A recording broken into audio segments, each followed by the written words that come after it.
对血管健康有帮助。2. 荷叶泡水。荷叶药用价值很，其中含有生物碱，具有降低胆固醇、改善血液粘稠的功效。没事泡水喝，能帮助降血脂，预防脑梗、心梗。长寿那可是很多人都追求的。那像历史上的一些皇帝啊，不也都寻求灵丹妙药，以求长生不老吗？那长寿哪有那么简单啊？说到这儿啊，50岁后呢，可是养寿期，若能吃得了3种苦，或许能够帮你长寿哦。1. 要吃劳动的苦。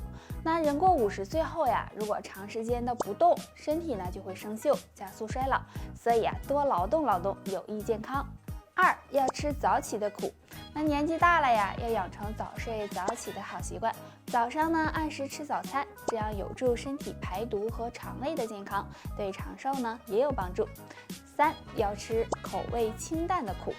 50岁后呀，吃的清淡一些，有助血管健康，也有利于长寿。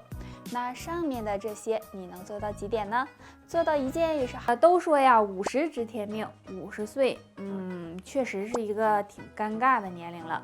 木子50岁有啥尴尬的呀？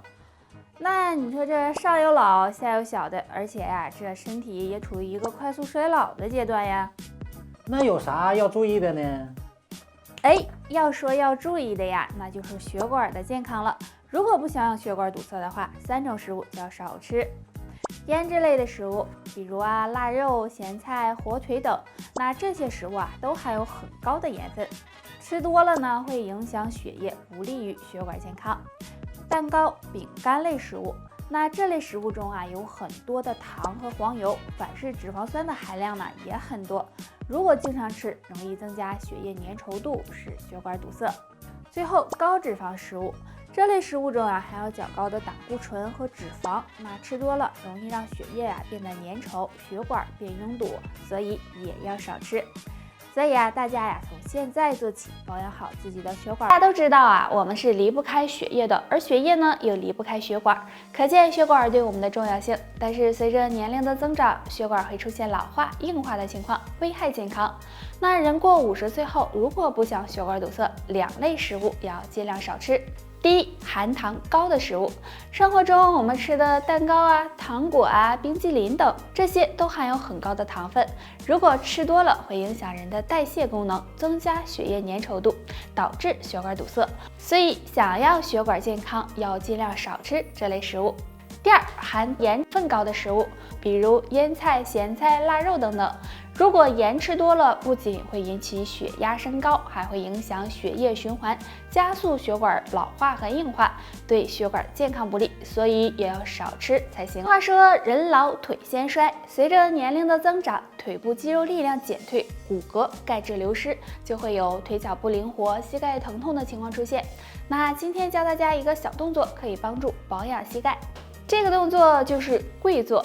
找一个比较柔软的垫子，跪立在上面，双腿并拢，然后臀部向后坐，坐在脚后跟上，腰背呢要保持挺直，双手可以放在2侧大腿上，坚持1分钟，可以呢起身活动一下，然后再做，每天做5到10分钟就行。这样跪坐可以将气血引到膝盖，还能够疏通腿部经络，不仅可以锻炼膝盖，还有养脾胃的作用哦。这2天天凉飕飕的，我爸就天天的在我耳边叨叨，说腿疼。我说你年轻的时候总耍单，现在年纪大了能不腿疼吗？都说人老腿先老，所以养腿要趁早呀。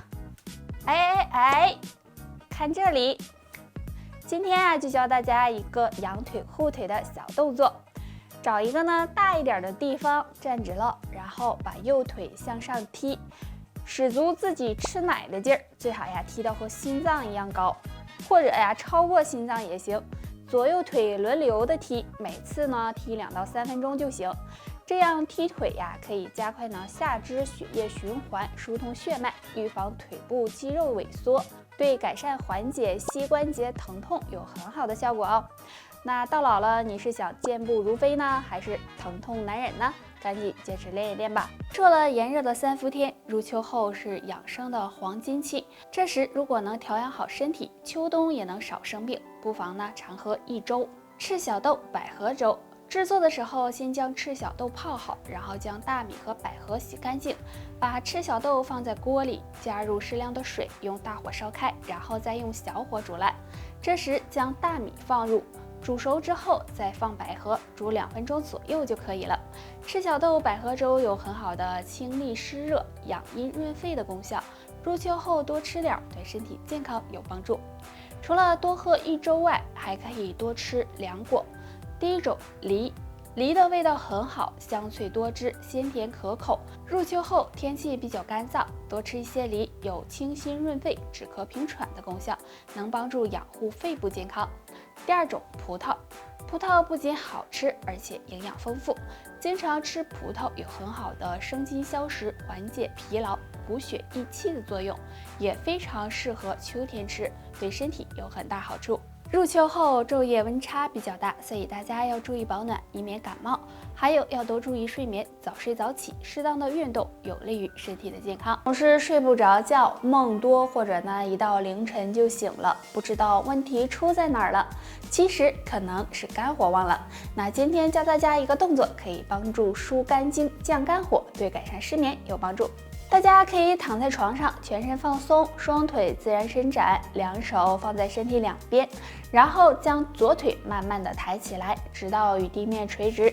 注意左脚脚尖要回勾，再用双手抱住左腿，给左腿一个向上的力，让左腿感觉到有拉伸感。这样坚持几秒，慢慢的放下左腿，再换右腿，重复这个动作。每天睡觉前做3到5分钟就行。这个动作可以拉伸大腿内侧的肝经，帮助疏通肝经，促进睡眠。每天睡前坚持做一做，对睡眠能起到改善和调理的作用。哎呀，木子啊，这咋的了？哎，我这总感觉嗓子，有东西堵着，还有点痒。你那多喝点水吧。哎呀，没事儿，可能是秋天天太干的事儿。嗓子不舒服，老是干痒有痰，下面教大家一个小方法，或许能帮助到你哦。那我们要用到的呀，就是刮痧板了。如果没有刮痧板，那也可以用硬币，刮的位置就是肘窝，从上往下刮。如果觉得疼，那就涂点润肤乳，每个手都刮100下。刮一会儿呢，会出痧，这个是正常的。刮1次，等痧快没了再刮，对缓解嗓子干痒、有痰、咳嗽有很好的效果哦。大家呢可以试一试。有人一到了冬天就嗓子不舒服，感觉呢嗓子干痒、痰多，还总咳嗽，特别的难受。那今天给大家推荐2种汤，有化痰润喉的作用。第一种银耳雪梨汤，取5克银耳、1个雪梨，适当的冰糖，然后将泡发的银耳和雪梨放到锅中煮20分钟，最后加入冰糖就可以了。银耳和雪梨都有润肺养肺、止咳化痰的作用，那经常喝对慢性咽炎有帮助。第二种甘草桔梗汤，将15克的桔梗和30克的甘草一起放入锅中煮上15到20分钟，等温度适宜喝就可以了。桔梗有宣肺祛痰、利咽止咳的作用，甘草有清热解毒、去火的功效，所以呢，经常喝甘草桔梗汤，嗓子干痒、疼痛的症状也会有所缓解。现在可以说呢，每家家里都有一个冰箱，虽然冰箱呢给我们提供了方便，但是也有一个弊端。那就是很多人喜欢将冰箱里的东西拿出来直接就吃，这样可是不行。时间长了，你们知道会给身体造成什么伤害吗？当当当当，那就是伤脾胃了。如果是脾胃虚了，身上会有2个表现哦。第一个就是脸色发黄、脾同血。如果脾虚了，气血不足，就会出现脸色发黄，而且头发也总是油腻腻的。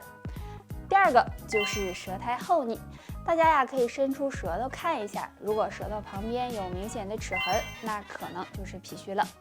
那脾胃虚可以多吃健脾的食物，比如山药。山药中还有多种的消化酶、蛋白质、维生素等，那经常吃有促进消化、养脾胃、增气血的作用哦。